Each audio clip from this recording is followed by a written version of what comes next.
এটা একটা কি করে উল্টে গেল আগে সেটা বলো। দাঁড়াও, কাটবে না, আমি দেখছি। তারপর 4 দুগুণে 8। এত ডিস্টার্ব করে না, দেখতে দেবে না।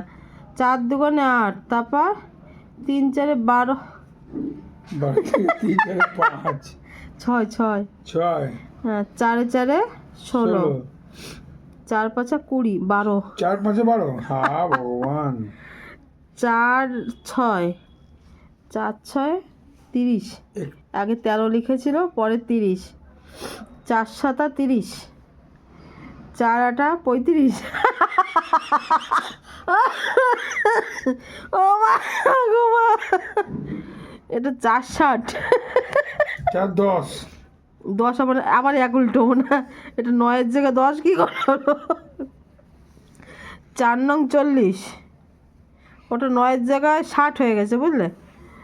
আর এটা কি 4 66, 4 × 66 নাকি মানে যাটা অবস্থা 45। এই হচ্ছে নামতা। তোমরা যারা যারা 4-এর ঘরের নামতা জানো না, তারা এই 4-এর ঘরের নামতাটা দেখে বাড়িতে ভালো করে প্র্যাকটিস করে নেবে, ভালো করে শিখে নেবে। এই লাস্টে কত লিখেছো তুমি? এটা কোনটা? হ্যাঁ কই? এই যে কই দেখাও। এই যে 4, লাস্টে 4, এই যে 4 4 11। ও এটা 4 11, একগুলো সব উল্টো হয়। হ্যাঁ, আর এটা 4, এটা 1, এটা হচ্ছে 0, হ্যাঁ এটা হচ্ছে 1। ঘন হয়ে গেল। হ্যাঁ এবার আমি কি করব? ঘন হয়ে গেল তো। ঘন হয়ে গেল মানে? ঘন হয়ে গেল মানে কি বলুন তো? বেশি কাটাকাটি হয়ে গেল। কোন সব পরিষ্কার ছিল বলুন তো?